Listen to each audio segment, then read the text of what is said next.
Salut les cinéphiles, bienvenue sur Cinéas. Aujourd'hui, on va reparler Disney. Je vais vous présenter ce coup-là, pas les dessins animés, mais les films Disney. Donc, beaucoup de films sont connus. Je suis pas un grand spécialiste des films Disney, mais j'apprécie quand même leurs films. Donc, on va commencer avec La Montagne ensorcelée. Je crois que c'est l'un des premiers films de The Rock. Apparemment, il est très dur à trouver en Blu-ray, donc si vous tombez dessus d'occasion, n'hésitez pas à le prendre parce que comme j'avais dit, ces films vont devenir rares vu que Disney arrête les Blu-ray, les DVD en Australie. Ce qui va peut-être pas tarder à arriver chez nous. On croise les doigts pour que ça n'arrive pas. Si vous tombez sur cette version en Blu-ray, le film de Dwayne Johnson, qui est devenu d'ailleurs l'acteur le plus payé d'Hollywood, je crois que son dernier film sur Netflix, on lui a proposé, je ne sais plus, voire plus de 40 millions de dollars pour un film, entre 40 et 60, je ne sais plus exactement la somme que je devrais revoir. Mais en tout cas, Dwayne Johnson, un énorme respect pour cet acteur qui est devenu vraiment l'acteur le plus payé d'Hollywood. Il cartonne dans pratiquement chacun de ses films. Donc La Montagne ensorcelée, il doit être vraiment sympathique. Je ne me rappelle pas de l'avoir vu, mais en tout cas, je vais me presser de le voir. Donc voilà pour La Montagne ensorcelée et Dwayne Johnson.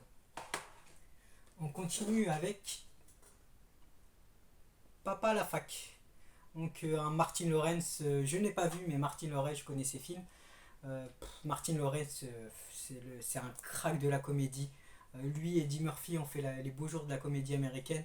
Martin Lawrence, c'est vraiment très naturel comme comédien et vraiment, il nous fait rigoler à chacun de ses films. Donc vraiment, je recommande des films de Martin Lawrence. Si vous ne les avez pas vus, en VO, c'est tout bonnement incroyable, hein. Les blagues en VO et tout, il n'y a rien à voir avec le français. Martin Lawrence, super acteur. Donc on adore et j'ai hâte de le voir. Donc voilà pour Papa la fac. On continue avec Georges de la Jungle, un classique. Pour moi, il est excellent. Il est vraiment très bien réussi. Le film a peut-être un petit peu mal vieilli, mais Georges de la Jungle est juste excellent.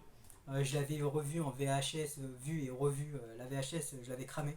Mais vraiment une comédie super. Donc l'acteur principal, j'ai oublié son nom, mais il a eu un Oscar dans son dernier film. Il joue le rôle d'un obèse. J'ai oublié le titre du film, désolé. J'ai pas toujours la mémoire aussi vif. Mais il joue le rôle d'un obèse et tout. Et il a eu un Oscar. Et il a été un peu, malheureusement, cet acteur a été un peu boycotté. Et c'est vraiment dommage parce qu'il a vraiment été talentueux.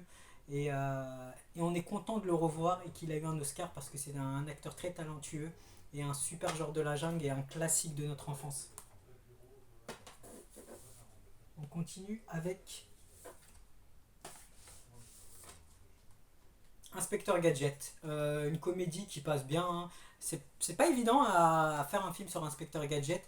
C'est un film de Inspecteur Gadget, c'est tous un dessin animé pour la génération pour la génération 80, 90, 2000. Vous avez dû connaître Inspecteur Gadget en dessin animé, on l'a tous vu et revu. Ce qui n'était pas évident du tout à faire un film, mais la comédie passe plutôt bien. Donc voilà pour Inspecteur Gadget. On continue avec. Il y a du lourd, hein, dans la collection de mon ami. Je suis vraiment super honoré d'être ici, je le redirai toujours, parce que vraiment c'est un privilège de pouvoir présenter une collection comme ça. Donc on va continuer avec un énorme classique que j'ai adoré, que je pense que vous avez adoré aussi, Rasta Rocket, qui est juste incroyable. Des blagues qui vont se les geler. C'est du jamais vu, vraiment. Disney, une super idée, une super audace. Rasta Rocket, c'est pour moi l'un des meilleures comédies du genre. On s'en lasse pas. On pourrait le revoir des milliers de fois. La VHS, pareil, elle avait cramé quand on était enfant. Mais Rasta Rocket est tout bonnement incroyable. Les blagues, tout y est. D'ailleurs, je l'avais vu en français à l'époque. Et je pense que je vais le voir en VO parce que ça doit être exceptionnel. Donc voilà pour Rasta Rocket, un énorme film et on en a rigolé, de rigoler, on continue à rigoler. Donc voilà pour Rasta Rocket. On continue avec notre super Angelina Jolie dans Maléfique. Super Angelina Jolie, hein, comme toujours, on ne présente plus Angelina Jolie qui a été très longtemps avec Brad Pitt, qu'ils ont formé un couple super d'Hollywood, très glamour, qui sont restés une dizaine d'années ensemble. Euh, Deux super acteurs, hein, Brad Pitt et Angelina Jolie. Malheureusement, ils ne sont plus ensemble, c'est des choses de la vie courante. Mais en tout cas, Angelina Jolie est très bonne actrice, très belle femme. qui a réussi vraiment sa carrière sur tous les plans, hein. Donc voilà, je voulais savoir plus, je crois que, je ne sais plus si c'est Angela Jolie ou Brad Pitt qui a écrit un livre, je voulais vraiment plus savoir sur cette actrice. Mais en tout cas, pour moi, elle est exceptionnelle depuis l'enfance. Elle était sous les caméras très tôt. Angela Jolie a fait beaucoup de pépites. Sa filmographie, allez-y, hein, vous ne serez pas déçus de ses films. Pour Maléfique, je ne l'ai pas vu malheureusement. Je vais le regarder très bientôt. Donc, on continue avec Maléfique 2, hein, toujours en 4K. Je n'ai pas vu, donc je peux pas m'exprimer, mais je ne sais pas. Je n'ai pas. Donc c'est un film sombre à mon avis, et l'actrice qui est avec elle, je connais, a fait des super films. Elle a joué dans La Cinquième Vague, je crois. En tout cas, voilà, il y a un beau casting. On va continuer avec l'un de mes Disney préférés, Pirates des Caraïbes, hein, 1 à 5. Et voilà, l'un des chefs-d'œuvre de Disney et qui a rapporté des milliards au box-office. D'ailleurs, Johnny Depp devait tourner dans l'un des Pirates des Caraïbes 6. Il a été boycotté malheureusement à cause de ses histoires personnelles, ce qui est vraiment pas bon ménage de mélanger ses histoires personnelles de couple et sa vie à Hollywood et sa vie professionnelle, ça fait jamais bon ménage. Donc attention à ça. C'est vraiment dommage. Bon, Johnny Depp a gagné son procès, on est content pour lui. Donc voilà, il a pu redorer un peu son image. Pirates des Caraïbes, incroyable trilogie, on a tous la musique en tête. Le 1, personnellement, est l'un de mes préférés. Avec aussi avec un Orlando Bloom aussi qui joue super bien. Donc on va vous présenter voilà, La Vengeance de Salazar, La Fontaine de Jouvence. Dites-moi quel est votre préféré dans les commentaires, n'hésitez pas. Pirates des Caraïbes, Le Secret du Coffre Maudit.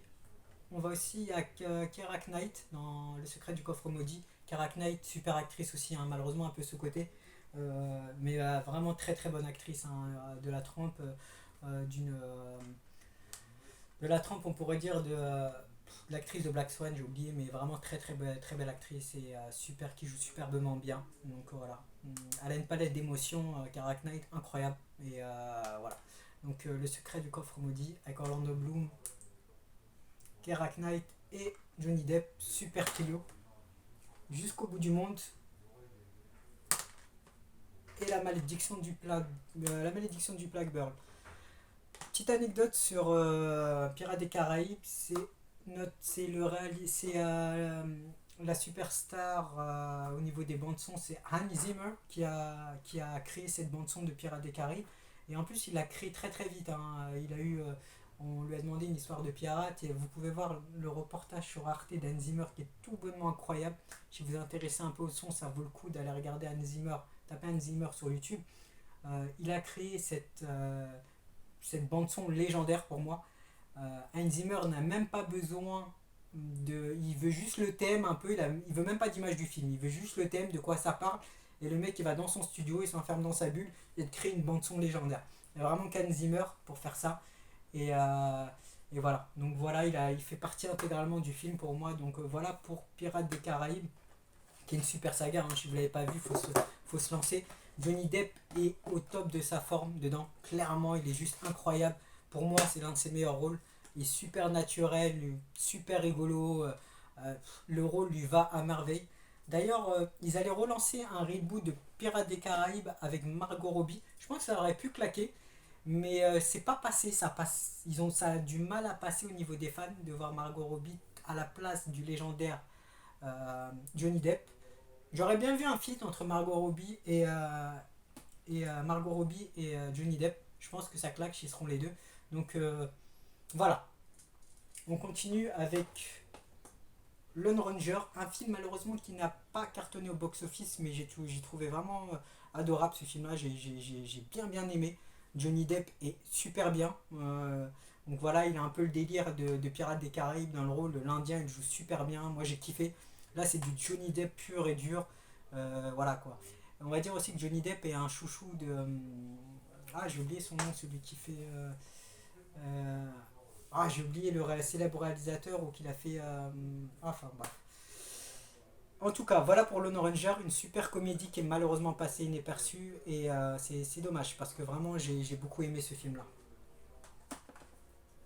On va continuer avec Benjamin Gate et le trésor des Templiers. Voilà des meilleurs l'un des meilleurs Nicolas Cage avant sa descente aux enfers et ses films de série B. Malheureusement, Nicolas Cage est quelqu'un qui dépensait beaucoup d'argent, qui a été assez ruiné. Et je pense qu'il a dû malheureusement enchaîner les films pour faire rentrer de l'argent et prendre un peu tout et n'importe comment. Et il a dû s'en foutre un peu de son image à un moment donné. C'est dommage parce que pour moi, Nicolas Cage fait partie des meilleurs acteurs d'Hollywood. Et c'est vraiment dommage au niveau de ses films. Mais bon, je pense que Nicolas Cage, c'est vraiment l'amour du cinéma, hein. Le mec, il s'en fout de faire des navets ou pas. Il est vraiment là pour l'amour du cinéma. Contrairement à DiCaprio qui va vraiment choisir depuis le début de sa carrière tous ses films. Nicolas Cage, malheureusement, le fait que voilà, des conséquences où il s'est ruiné, il a dû accepter beaucoup de navets. Il s'est un petit peu. Il a relevé un peu le niveau avec Pig, qui était un très bon film. Et c'est dommage. Voilà, il y a deux titres. Donc là, c'est Benjamin Gates, le premier, et le Trésor des Templiers. Et le deuxième, Benjamin Gates 2, le livre des secrets. Deux super films avec un délire Indiana Jones. Bon, moi j'ai bien kiffé, hein, en tout cas, vraiment super. On passe un bon moment. On continue avec John Carpenter. Ah, j'ai adoré. Malheureusement, il a fait un bid au box-office. Et moi, j'ai adoré. Il devait avoir un deuxième volet, tout bonnement incroyable. Images et son, film très cinéphile. Moi, j'ai kiffé. Dommage qu'il n'y a pas eu un deuxième volet. Dommage qu'il a bidé. Et je trouve que c'est un très très bon Disney. On continue avec Le Monde Fantastique d'Oz. Donc voilà. C'est un film très fantaisique. Voilà, un bon monde des bisounours, t'en faisait très fantaisique. La 3D tout bonnement incroyable sur celui-là, je l'ai vu en 3D, tout bonnement exceptionnel, top démo pour un film en 3D. Voilà. L'acteur principal est très très bon. Il a joué voilà, dans Spider-Man, il a joué dans La planète des singes. J'ai oublié son prénom. Euh, j'ai oublié son prénom, mais très bon acteur. Un film qui passe bien. On va continuer avec un film qui a marqué Disney, hein, et d'un dessin animé qui a été assez légendaire, Tron 1 en Blu-ray. Donc Tron 1 est vraiment marqué toute une génération et c'est un film qui est super, hein. Du coup Disney ils ont enchaîné avec Tron que j'ai adoré, l'héritage avec une bande son de Daft Punk qui est tout bonnement incroyable. Si vous avez un home cinéma, la bande son des Daft Punk est exceptionnelle. Euh, sur un OLED ou un Pana ou voilà, un super écran, l'image va claquer et d'une beauté. D'ailleurs, on est content parce qu'un 33 est annoncé avec Jared Leto, donc voilà. Donc Tron, j'ai kiffé. On continue avec les deux derniers films Disney. Le retour de Mary Poppins et Mary Poppins le retour. Il n'y a qu'un film, j'ai cru qu'il y avait deux films.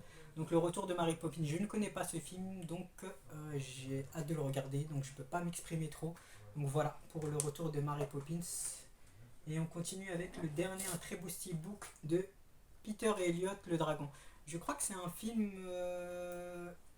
C'est un film qui. Je ne peux pas m'exprimer parce que je ne le connais pas. Donc voilà. Peter, Elliot et le dragon, dites-moi si vous connaissez, s'il est bien. Donc voilà, j'ai hâte aussi de découvrir. Donc voilà pour les films Disney. J'espère que ça vous aurait plu. N'hésitez pas à me dire vos films favoris Disney. S'il y a des films qu'il faut que j'achète absolument. Donc voilà. N'hésitez pas à lâcher des commentaires, à liker. Je vous dis à bientôt sur Cinéas.